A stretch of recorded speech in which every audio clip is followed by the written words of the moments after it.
Herkese salam. Bugün Azərbaycanda keçirilən JMO TST 2023-ün suallarının izahına baxırıq. Bu avqustdakı versiyasıdır. Bu isə tərcümə olunmuş versiyasıdır.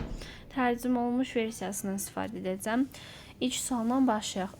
A, B-dən böyük, C, D, Y, yəni bu şəkildə olmaqla natural ədədlər götürmüşük. İsbat etməliyik ki, bu bərabərlik ödənir. İndi bunun üçün lemma istifadə edəcəyik. Qarşısına ulduz qoyuram ki, yəni isbata ehtiyacı var. Yalnız da lemmaların çoxunu isbat eləməliyik. M n-dən böyükdürsə 1 bölünsün əkyob mn, deməli kiçik bərabərdir 1 bölünsün m çıxılsın 1 bölünsün n-dən. İndi bunun isbata ehtiyacı var. Bilirik ki, biz bu yəni orta məktəbdən hər kəsə məlumdur ki, əkyob mn-lə əbob mn-in hasili bizə elə həmin ədədlərin, yəni mn-in hasilini verəcəkdir.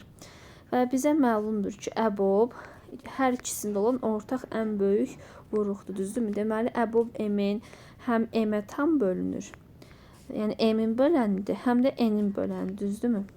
Bunu yazaq. Həmçinin əbob mn biz bilirik ki, m çıxılsın, n-ə də tam bölünməlidir. Yəni, burada təbii ki, m çıxılsın, n müsbət olmalıdır. Deməli, buradan anılır ki, əbob mn kiçik bərabərdir, m çıxılsın n-dən. İndi belə yazaq, 1 bölünsün əkyob mn. 1 bölünsün əkyob mn nəyə bərabərdir? Hər tərəfi əboba vursaq, burada əkyob mn, yəni vurulsun əbob mn-dən mn alınacaq məxrəcdə, sürətdə isə alınacaq əbob mn. Bu, deməli, kiçik bərabərdir, m çıxılsın, n bölünsün mn-dən. Bu da nəyə bərabərdir? 1 bölünsün m. Deməli, çıxılsın, 1 bölünsün n-ə. Elə bir ki, bunu almışdım, bunu gətirib yerinə qoydum və son olaraq da bu nəticəyə gəldik. İndi bizə verilən ifadəyə bir s, yəni digər tərəfə s deyək. S. Və bu aldığımız, yəni lemmanı isbat elədik, bu lemmadan istifadə edək. Yəni s 1 bölünsün a, yəni kiçik bərabər 1 bölünsün a çıxaq 1 bölünsün b. Üzərinə gəlsin 1 bölünsün b çıxılsın 1 bölünsün c. Üzərinə gəlsin 1 bölünsün d çıxaq 1 bölək y. Burada hər birinin sürətində, buradan da göstərim, 1-dir, lakin baxın əkobda 2-dir. Ona görə burada biz əlavə olaraq 1 üzərinə gəlsin əkob dy də yazmalıyıq. Deməli, burada da ixtisara gedəndən sonra belə bir ifadə alınır. 1 bölünsün a çıxılsın, 1 bölünsün y. Yeni yazılmadı, neyse. Burada düzəldim. Y. Üzərinə gəlsin 1 bölünsün əkyob dy. Əkyob dy məlumdur ki, həm d-dən, həm y-dən böyükdür. Burada y-dən böyük bərabər olmasından istifadə edirik. A da 1-dən böyük bərabərdir. Bu aydın məsələdir. Buradan da 1 bölünsün y alınır ki, kiçik bərabərdir. 1 bölünsün əkyob dy-dən. Buradan da s kiçik bərabər alınır. 1 bölünsün a çıxaq 1 bölək y plus 1 bölünsün əkyob dy. Burada əkyob dy-nin yerinə bunu gətirib, baxın, bunu qoysaq, burada alınacaq bu böyük bərabərdir. 1 bölünsün a-dan, bu da 1-dən. Buna da s demişdik. S-in 1-dən deməli kiçik bərabər olduğunu isbat elədik və sual bitdi. Keçək 2-yə. Biraz aşağı gətirdim. Tamam. Bizə deyir ki, x, y, z müsbət həqiqi ədədlərdir. Və bizə belə bir şərt verib. X, y üzərinə gəlsin, y, z üzərinə gəlsin, zx 3-ə bərabərdir. Və bu, əgər bunu doğru qəbul edirik və bunu da isbat eləməliyik. İndi biz bu tərəfi, yəni LHS-i biraz sadələşdirməliyik və buna ehtiyacımız var. LHS-i ilk öncə buraya yazım, x plus 3 bölünsün, y plus z üzərinə gəlsin, y plus 3 bölünsün z plus x və z plus 3 bölünsün x plus y şəklində verilir. Plusda 3 var. Bu 3'ü 1 plus 1 plus 1 kimi parçalamaq istəyirəm. Yani x plus 3 bölünsün y plus z üzerine gelsin 1. Üzerine gelsin y plus 3 plus bölünsün z plus x plus 1. Üzerine gelsin z plus 3 bölünsün x plus y plus 1 şeklinde parçalayıram. Ve bu da bize ne verir? X plus y plus z özür istəyirəm plus 3 deməli vurulsun 1 bölünsün x plus y üzerine gelsin 1 bölünsün y plus z üzerine gelsin 1 bölü z plus x. Bakın bu LHS'i biraz sadeleştirip bu ifadəni aldıq. Şimdi burada T2 tətbiq edəcəyik. T2 nədir onu yazım. A1'in kvadratı bölünsün B1 üzerine gelsin A2'nin kvadratı bölünsün B2. Ta ki devam edəcək. A2'nin kvadratı bölünsün B'nin. Böyük bərabər. Bunu ispat eləməyə ehtiyac yoxdur. Çünki məlum bir şeydir. A1 plus A2 A-nə qədər bunun kvadratı bölünsün B1 plus B2 plus B-nə qədər. Şimdi bunu tətbiq eləməliyik. Deməli, x plus y plus z plus 3 vurulsun. 1 bölünsün x plus y plus 1 bölü y plus z plus 1 bölü x plus z. Bu bərabərdir. X plus y plus z plus 3 vurulsun. 1 plus 1 plus 1 plus yani 3 tane 1'in kvadratı bölünsün x plus y plus z z plus x şeklinde olur. Ve en sonunda alırıq ki y plus x plus z plus 3 vurulsun. 3'ün kvadratı 9. Her birinin de 2 tane de x plus y plus z şeklinde. Tamam. Şimdi biz ne ispat eləmək? Bu böyük bərabərdir 27 vurulsun. Yəni RHS-dən, yəni sağ tərəfdən böyük bərabər olduğunu ispat eləməliyik. Vurulsun. Kök altda x plus kök altda y plus kök altda z-in kvadratı bölünsün. Yox, belə bölünsün. X plus y plus z-in kubu.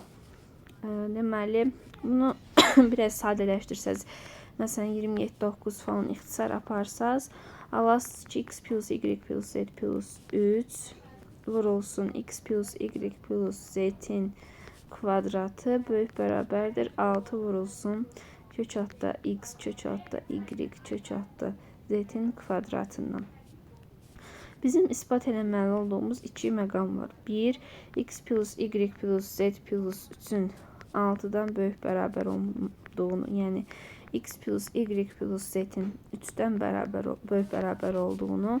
İkinci isə nə ispat eləməlisiniz? X plus y plus z'in kvadratının kök altda x plus kök altda y plus kök altda z'in kvadratından böyük bərabər olduğunu ispat eləməliyik. Birdən başlayaq. Bilirik ki A plus B plus C'nin kvadratı böyük bərabərdir.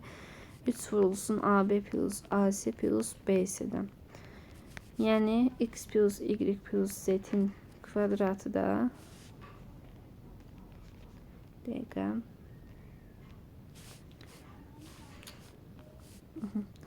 böyük bərabərdir 3 vurulsun x y plus yz plus zx'dən. Baxın, bunda bizə burada 3 vermişdi. Gətirib yerinə qoysaq 9'dan böyük bərabərdir. Bu x plus y z'in kvadrat 9'dan böyük bərabərsə, bu da 3'dən böyük bərabər olmalıdır. Bir ispat elədik. 2'də isə həm birincidə istifadə etdiyimizdən istifadə edirik, həm də bundan 3 vurulsun a kvadratı plus b kvadratı plus c kvadratı böyük bərabərdir a plus b plus c'nin kvadratından. Buradan da x plus y plus z'in kvadratı böyük bərabərdir 3 vurulsun x plus y plus z'dən. Baxın, bayaqçının əsasən bu da böyük bərabərdir kök altda x plus kök altda y plus kök altda z'in kvadratından. Bu da ispat olundu və sual bitdi. Keçək hər nəsə sualına. Üçüncü suala baxaq. Deyir ABC bucağı bucağında A-dan enən hündürlük BC tərəfi ilə D-də kəsişir. D-dən AB və AC tərəflərinə endirilmiş hündürlüklərin ayaqları K və L olsun. Burada çəkmişəm. Yəni mənim şəklim hazırdır. Ondan istifadə edərək izah edəcəm. Yəni şəkil üzərində izah edəcəm. Siz amma birinci çəkməyə çalışarsınız. D'dən AB və AC tərəflərinə enilmiş hündürlüklərinə onu dedik. ABC üçbucağının xaricinə çəkilmiş çevrə B olsun. KL xətti çevrəsi ilə X və Y-də kəsişir. AD xətti isə çevrə ilə Z-də kəsişir. İsbat edin ki, D nöqtəsi X, Y, Z-in təmirlənən kəsişmə nöqtəsidir. İlk öncə istifadə edəcəyimiz lemmanı isbat etməliyik. Yəni onun isbatından başlayıram. ABC üçbucağında iddia edir ki, A bucağının təmirləni ABC çevrəsi ilə L-də kəsişsin. ABC üçbucağının təmirlənən kəsişməsi I olsun. O zaman biz deyirik ki, LB, LI və EC bir-birinə bərabərdir. İndi bu lemmanı isbat etmək lazımdır. Burada BAI bucağına bir alfa demişik və CAI bucağı da uyğun olaraq alfa olub. AB ilə burada hətta qeyd edək ki, BAI CAI alfadır. ABI CBI-yə bir beta demişik və ACI ilə BCI-yə də bir teta demişik. Və buradan da aydındır ki, ABLC baxın bu cyclicdir və onu da çəkmişik. Bu zamanda cyclicdir deyə bilərik ki, LBC, LAC bucaqları da alfaya bərabərdir. Həmçinin də buradan da çıxır ki, LAB də LCB-yə bərabərdir. Yəni burada nə nəticə çıxırıq? İlk nəticəmiz odur ki, buradan tapdığımız LB ilə LC bir-birinə bərabərdir. Sonra LEB bucağına baxırıq. LEB. Bu bərabərdir IAB. Üzərinə gəlsin IBA-ya. O da bərabərdir alfa plus betaya. Alfa plus beta da LBI bucağını bizə verəcək. Baxın buranı. Deməli alfa plus beta. Yəni verdi bizə LBI bucağını. Tamam. Buradan da biz aldıq ki, LB ilə LI bərabərdir. İkinci nəticədə bunu aldıq.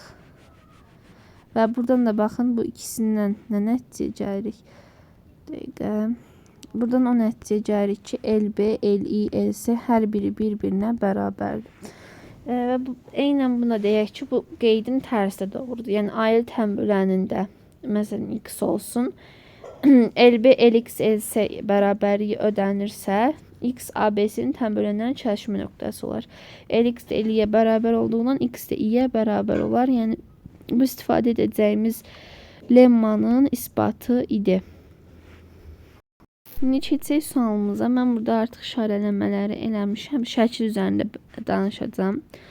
Burada AKD-nin ALD görürük ki, ikisi də 90 dərəcədir və bunların üzərində 180-dir. Yəni burada nə deyirik? AKDL CYS-dir. Yəni cyclicdir. Eyni şəkildə AKL ilə ADL bir-birinə bərabərdir. Bu da bərabər 90 çıxılsın LDS-yə. Bu da LCB-dir. Baxın, ACB bucağı budur. AB qövsünün söykəni, baxın bu qövsə. Və bunun yarısına bərabərdir. Yəni ACB bərabərdir AB qövsünün yarısına. AB qövsü nəyə bərabərdir? AX ilə XB. Baxın buna baxın. AX ilə XB qövslərinin cəminə bərabərdir. Yəni AX qövsü üzərinə gəlsin XB qövsünün yarısı. Bu da bərabərdir bucaq AKY-yə. Bu da göstərməm. Y qövsündən deməli XB qövsünün cəminin yarısıdır. Yəni buradan baxın XB-lər eynidir. Bölək 2 bölək 2. Deməli AX-lə də AY-də bir-birinə qövslər bərabər olmalıdır. Qövslər bərabərsə deməli tərəflər də. Yəni AX-ın AY-də. Yəni buradan bu nəticə gəlir ki, AX AY-ə bərabərdir. Deməli burada da göstərmişəm onsuz hər şeyi. Bunları. Tamam, birinci nəticəmiz bu olsun. Okay. Keçək ikinci hissəmizə. Deməli buradan biz AXY bərabər yanlı bir üçbucaq tapdıq. Baxın bu bucaqlar bir-birinə bərabərdir. Tamam, buradan Həmçində AX, BY-nin də SYS olduğunu tapdıq. Deməli, bu zaman AXK bərabərdir AYK-ya və bu da bərabərdir ABX-ə. Deməli, AX, BXK-ya X nöqtəsində baxın burada toxunur. BXK-ya burada toxunur. Toxunanın xassəsinə görə də AX kvadratı bərabərdir AK vurulsun AB-yə. İkinci aldığımız nəticə də budur. Tamam. Da belə deyək. Sonra keçək üçüncü hissəyə. Həmçinin gəlin baxaq üçbucaq ADB-yə. Bu üçbucağa baxırıq. ADB-də də ADK. Tamam. Nəyə bərabərdir? 90 çıxılsın KDB-yə. Gördüyünüz kimi o da ABD-yə bərabərdir. AD xəttə KD-yə D-də toxunur. Eyni xəssədən AD-nin kvadratı bərabərdir AK vurulsun AB-yə. Deməli, buradan bunu da yazaq. Buradan da AX-ın AD-nin baxın, buralar bərabərdirsə, bu hissənin də bərabər olduğunu bilirsiniz. Yəni AX-ın AD buradan bərabər çıxır. Tamam. Buradan həmçinin AX-dən də AY qövsərinin bərabər olduğunu biz bayaq tapmışdıq. Birinci qeyddə, baxın birinci şeydə. Burada tapmışdıq. Qövsər bərabər idi. Və biz qövsər əsasında deyə bilərik ki, XZ A bucağı da YZ A-ya bərabərdir. Deməli, ZA XYZ bucağında XYZ bucağında tənböləndir. Bunları tapdıq. İkinci və üçüncü xassədən də bayaq da bunu qeyd elədim. Dördüncü olaraq da bunu tapmışdıq ki, AX AD-yə bərabərdir. İndi birinciyə də baxsanız, AX AY-ə də bərabər. Deməli, AX bərabərdir AD-yə, bu da AY-yə. Bayaqlayma ispat elədimi? Orada ZA tənbölən AX AD AY bərabərdirsə, deməli D XYZ üçbucağında tənbölənlərin kəsişmə nöqtəsidir. Və buradan da ispat belə bitmiş oldu. Məncə bu sual maraqlı idi. Əsas bu lemmanı bilmək lazım idi. 4-ə keçəcək, kombinatorka sualdır. Deməli, deyir, masada 200 kart var. 200 kart var. Başlanğıcda hər bir kartın üzərində müsbət tam ədəd yazılıb. Bu ədədlər eyni də ola bilər. Alisa hər bir dəqiqədə aşağıdakı qaydada bir gediş edir. İlk olaraq kartlardan enə birini seçir ki, seçdiyi kartın üzərində yazılmış ədəd masadakı başqa 2 kartın üzərində yazılmış ədədlərin zəminə bərabər olsun. Əgər belə kart yoxdursa, o da yanır, oyun da yanır. Daha sonra hər hansı K birdən böyük olacaq şəkildə tam ədəd seçir və seçdiyi kartın üzərindəki ədədi K dəfə böyükdür. İspat edin ki, başlanğıc kartlarda yazılmış ədədlərin nə olmasına asılı olmayaraq Alisa sonsuz sayda gediş edə bilməz. Gəlin əksini fərd edə bilək ki, yəni edək ki, sonsuz sayda gediş edə bilsin. Və sonsuz sayda əməliyyat icra elədiyi kartlara biz deyək şanslı kartlar. Başqa adlandırma da eləyə bilərsiniz. Sonlu sayda deməli hərəkətlər icra elədiyi kartlara da deyək biz şanssız kartlar. Tamam. Deməli, ən azı bir şanslı kart olmalıdır. Çünki Alisanın sonsuz sayda getməsi üçün ən az bir kartda sonsuz əməliyyat etməlidir, düzdürmü? Başlanğıcda üzərində ən kiçik ədəd yazılmış kart heç vaxt seçsə bilməyəcək. Yəni, bu bizə aydındır. Ona görə də onun üzərində 0 əməliyyat ediləcək. Yəni, şanssız olacaq, sonlu olacaq. Yəni, deməli, buradan çıxır ki, ən azı bir şanssız kart vardır. Deməli, biz belə iddia eləyək ki, istənilən M üçün elə N natural ədədlər çoxluğuna daxil olacaq şəkildə ədəd vardır ki, N-ci gedişdən sonra hər bir kartın üzərindəki ədəd M-dən böyük olsun. Da kartdakı ədəd belə yazdım qısacası. Tamam. İndi bunun isbatına baxaq. Hər gedişdə seçilən kartlar ən azı 2 dəfə böyüdülür. Çünki K-nı birdən böyük şəkildə götürmüşdür. Deməli, T sayda əməliyyat icra eləsək, kartdakı ədəd ən azı 2/T qədər böyüyəcək. 2/T-də bilir ki, M-dən böyük olmalıdır. Və aydındır ki, belə T ədədi təbii ki, mövcuddur. Və başlanğıcdakı karta isə x yazaq. X yazsaq, deməli T əməliyyatı 2 üstü T vurulsun x qədər deməli icra olunacaq. Bu da ki m-dən böyükdür. Deməli şanslı kartlarda sonsuz əməliyyat edirik deyə elə bir n var ki, hər bir şanslı karta T sayda əməliyyat edilsin. Deməli n ədədi üçün n-ci addımdan hər bir şanslı kart üzərindəki ədəd n-ci addımdan sonra m-dən böyük olacaq. Digər tərəfdən də şanssız kartlarda sonlu əməliyyat bilirik ki, icra edirdik. Deməli, elə bir n ştrix taparıq ki, n ştrix-ci addımdan sonra şanssız kartlar üzərində əməliyyat olmasın. Deməli, buradan belə bir nəticə gəlir ki, n ştrix-ci addımdan sonra şanssız kartlardakı ədədlər böyüyə bilməz. Yəni, limit kimi düşünə bilərsiniz ki, ondan çox böyüyə bilmir. Yəni, sonuncu həddi n ştrixdən sonra şanssızların ən böyüyü, yəni şanssız kartların ən böyüyü m olsun. Bizim iddiamıza əsasən elə bir m var ki, n-ci addımdan sonra hər bir şanslı kartdakı ədəd 2m-dən böyük olsun. N-ci addımdan sonra biz şanslı kartlara baxsaq, məsələn, ən kiçik ədəddə S götürsək, bu zaman C böyük bərabərdir m-dən, o da böyük bərabərdir S bölünsün 2 şəklini götürürük. O deməkdir ki, üzərində ən kiçik ədəd yazılan şanslı kart heç bir əməliyyat icra edə bilmir. Əməliyyat üstündə məsələn S-i götürək A plus B şəklində və buradan da A-nı B-dən kiçik bərabər götürürük. Və bu zaman S bölünsün 2 bərabərdir A plus B bölünsün 2-yə. Baxın, burada baxırıq. Bu da B-dən və C-dən belə bu bərabərsizlik şəklində belə bir ifadə yaranır.